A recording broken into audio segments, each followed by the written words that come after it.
C'est quoi, toi, ton déclencheur qui fait que t'es intéressé par le monde de la tech et qui te donne envie de faire ces études? Le tout premier truc, c'était quand j'étais gosse, vraiment au collège et tout, tu connais les programmes sur la calculette, etc. En fait, tu te dis, t'as presque l'impression d'être magicien parce que tu commences à faire des choses qui dans ta tête te dépassent, et quand tu commences à le faire, tu trouves ça grave intéressant. Le premier vrai projet que j'ai fait, c'était en première sur mon TPE. J'avais fait sur la musicothérapie, donc les effets positifs de la musique sur l'organisme. C'était un programme qui te posait différentes questions, qui te faisait faire des tests. Et un arbre de décision. Un arbre de décision, c'était une interface dégueulasse. C'était sur CodeBlocks à l'époque. Ah mais oui. En fait, ça m'a commencé par du C, donc ça veut dire que j'ai commencé par du code. En fait, j'ai commencé par du code en me disant, oh c'est cool, ça me plaît bien et tout. Et au fur et à mesure du temps, la partie code a un peu quitté mon esprit et j'ai grave aimé l'analyse de code. Et dans l'analyse de code, il y a l'analyse de failles. Et c'est là où la sécurité, je me suis dit, ah ouais, c'est pas mal quand même. Et moi, tu commences avant tes études, du coup. Avant mes études, je pensais déjà à la cyber. En fait, j'avais un peu ce truc-là de, je cherchais sur Internet, je discutais avec des potes. J'avais un pote à moi très très très très fort dans ce domaine-là qui m'expliquait des trucs que je comprenais pas. Et puis à l'époque, le site du zéro, comme beaucoup de gens, devenu Open Classroom ensuite, mais qui m'a un peu collé dans ce truc-là. Et après, j'ai fait mes premières études dans une école qui était c'était plus global. Après, j'ai eu un gros souci de santé qui fait que souci de santé plus n'importe quoi dans les études, ce qui a fait que j'ai bougé. Je suis allé en IUT. On était dans le même IUT. Exactement. Mais alors ça, faut qu'on raconte. Alors ça, c'est trop drôle. Non, mais il faut que je vous raconte une anecdote. Faut que je vous raconte une anecdote exceptionnelle. J'étais dans un IUT informatique et quand j'étais en deuxième année, j'avais des amis à moi qui faisaient un hackathon à l'époque. Et dans un hackathon, ils devaient recruter quelqu'un. Et ils viennent me voir et ils me disent, Ryan, on a vu un première année là. C'est un première année, il a un niveau, c'est n'importe quoi. Et en fait, il me dit ça, c'est un première année, mais ça se voit, tu vois, il est là, il a la tête dans l'écran, il est concentré. Il a la tête dans l'écran. Et en fait, ce mec-là, c'était Michael.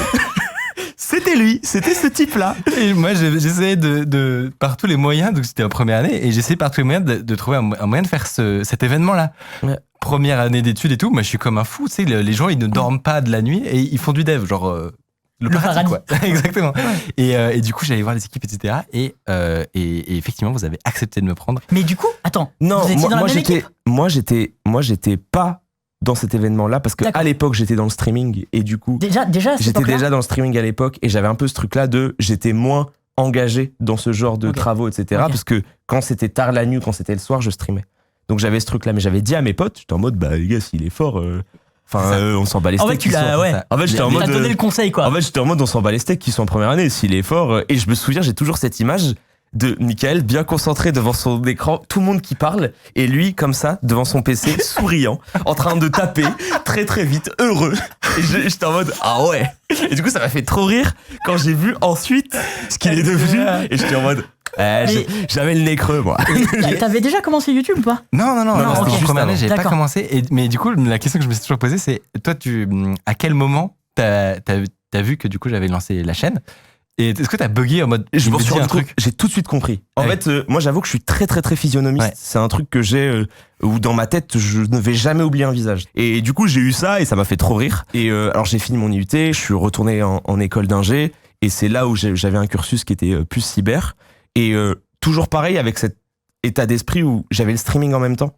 Donc j'ai toujours fait le streaming et l'école d'ingé. Donc j'avais... Franchement, ça doit être dur. Hein. En fait, ne le faites pas. En fait, c'était une catastrophe dans le sens où je dormais 2-3 heures par nuit. J'essayais d'être bon dans les deux domaines, c'est-à-dire que j'essayais de faire du contenu du streaming qui me faisait plaisir, mais j'essayais aussi de m'améliorer en termes... Enfin, par rapport à mes études. En vrai, j'avais des bons résultats, ça se passait bien, parce qu'aussi j'étais grave aidé par dans les projets, j'avais des potes à moi qui étaient grave cool avec moi parce qu'ils savaient que j'avais le streaming. Et t'avais commencé un peu aussi avant, ce qui fait que t'arrives pas non plus... Clairement, et j'étais pas non plus, j'étais pas une catastrophe, mais il y a pas mal de moments où je me suis fait porter. Ouais. Quand un truc me plaît, j'essaye quand même de donner le maximum, quitte à pas trop dormir et essayer d'apprendre. Donc j'ai clairement pas un niveau élevé, mais j'ai un niveau qui était, entre guillemets, honnête, pour le temps que je pouvais mettre dedans. Tous les trucs que je préférais, c'était réseau, et j'étais passionné d'analyse de risque. En fait, ça c'est hyper intéressant. Clairement, parce que c'est pas si commun. Ouais. En fait, je pense que si le streaming s'arrête, c'est le truc dans lequel je veux travailler parce que j'aime trop penser au pire. En fait, j'aime bien penser au pire, contrer les situations pour penser au pire, et je trouve qu'en fait, tu sais que l'analyse de risque, contrairement à ce qu'on pense, ça englobe beaucoup de sujets. C'est-à-dire que t'es pas non plus obligé de faire que analyse de critères DICP, tu sais, en mode il peut se passer ça. En fait, t'es pas obligé de faire que ça. C'est-à-dire que tu peux être beaucoup plus technique et précis sur certains aspects. Et moi, j'aimais bien aussi l'analyse de risque concernant le web, parce que les premiers trucs que j'ai vus quand je me butais un peu à RootMe. Mais c'est la question que je vais te poser. Tu commences par quoi aussi quand tu fais de la cyber? RootMe. En fait, RootMe, c'est une plateforme qui est très ludique, qui te permet de faire des petits challenges sur plein de thèmes différents. T'as de la stégano, t'as du web, t'as du réseau. Et en fonction des challenges que tu complètes, t'as un score des points. C'est-à-dire que t'as des challenges qui valent 10 points, 15 points, d'autres qui en valent 80, 90. Et t'as un peu ce truc-là de vouloir avoir le plus de points possible. Et ça te permet d'apprendre beaucoup de choses parce qu'il y a des challenges qui sont très durs. Et ce que j'ai beaucoup aimé dans ce truc-là, c'est cet aspect, l'effet Denis Kruger. Ouais. Que plus tu apprends, plus tu te rends compte que tu ne sais rien. Et c'est trop passionnant. Je continue à vouloir faire de la veille, j'essaye de m'intéresser et tout. Ouais. Mais c'est pour ça que quand on parle d'ingénieur, je me considère comme une fraude parce que pour moi, être ingénieur, c'est pratiquer. C'est-à-dire qu'un diplôme, c'est quelque chose, mais pour moi, vraiment, le fait d'être ingénieur... Tu deviens ingénieur quand tu t'es confronté à des problèmes. Enfin, c'est ça. C'est qu'en fait, tu n'apprendras jamais plus qu'en étant confronté au terrain et tout. Tu devrais le faire, changer de carrière. En fait, je peux pas le dire, tu vois. Parce qu'en fait, ce serait trop facile dans ma position de dire « Ouais, je me verrais à 100% le refaire ». En fait, je sais que j'en ai envie, mais... je peux pas, je m'épanouis trop dans le stream pour l'instant et je sais pas dans quel état d'esprit je serai le jour où le streaming me dégoûte. Mais t'es dans le web par exemple, tu disparais 1 an, ouais c'est terminé. Tu reviens, tout a changé. Ouais non c'est terminé. Tu n'as plus le même métier. Et donc c'est pas un problème de connaissance pour moi. Enfin je serais pas effrayé de plus être au courant des technos dans la mesure où le plus important c'est de savoir d'avoir appris à apprendre. Tu vois. Non c'est vrai ouais ça je suis grave d'accord. Je suis persuadé que toi tu changes ton job en 6 mois tu peux repartir. C'est ce que je dis souvent à mon chat. À mon chat il y a un truc que je dis tout le temps et ça les fait beaucoup rire quand il y a un calcul par exemple. Dans une émission, on parle de mécanique et tout. Les gens disent, le mec est ingénieur. Et je leur dis, non mais les amis, ingénieur, c'est savoir rechercher sur Google de manière efficace. Il a dit les termes. Il a dit les termes. Être ingénieur, c'est, on te propose un problème, tu ne connais pas la techno, et 10 minutes avant, tu sais pas du tout de quoi il parle, mais tu sais où chercher, et tu sais à peu près délégué.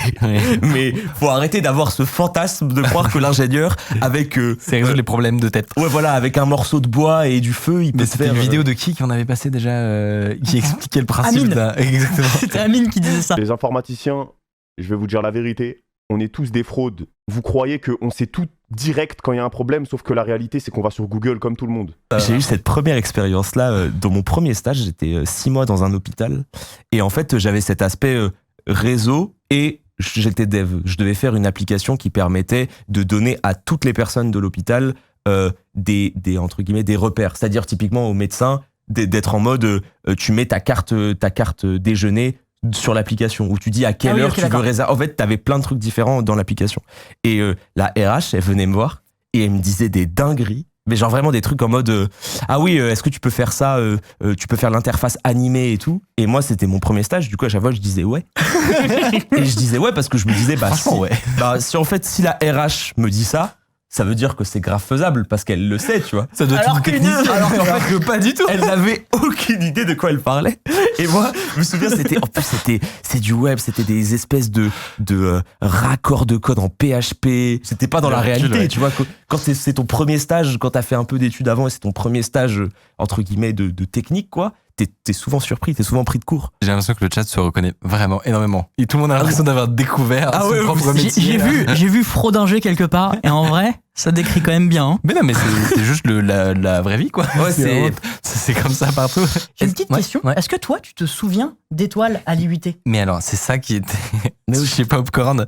En gros, donc la première fois qu'on se rencontre ensuite, c'est chez Popcorn. Quand je fais ma chronique, et j'étais en discussion avec Étoile et vraiment j'ai un bug de 1000 ans. Il me dit un truc mais je sais pas sûr. Parce qu'en fait on s'est quasiment jamais parlé. Pas dans le couloir, tu vois, c'est ça, où on se croise. Mais tu le connaissais du stream quand même. Oui, évidemment. Oui. Ah, mais évidemment. Je savais parfaitement qui c'était, mais j'avais déjà regardé plein de lives et tout ça, mais j'avais jamais fait la connexion. Tu peux pas faire le rapprochement. En fait, c'est impossible de faire le rapprochement. Je suis d'accord. En fait, c'est impossible. Et du coup, c'était rigolo. Parce que surtout, c'est pas comme si t'avais une chaîne de cyber ou un truc comme ça où j'avais pu me dire, tiens, lui, il était dans le game, je l'ai vu dans mon DUT. Et du coup, il y a pas de chemin logique, tu vois, dans mon cerveau. Et du coup, il m'a fait, mec, Tu te souviens? J'étais en mode merde. Mais en fait, j'ai compris et du coup, j'ai expliqué, c'était trop drôle. Ah oui, t'as fait un hyper choc marrant. mental en fait. Mais un oui, peu. j'ai eu un choc mental en fait. C'était incroyable. La dernière fois qu'on avait reçu un streamer, c'était Sardoche, il y a quelques temps, qui nous avait raconté comment il avait investi 50 000 € sur un enfant de 15 ans. C'était dans cette vidéo. Je vous laisse aller voir.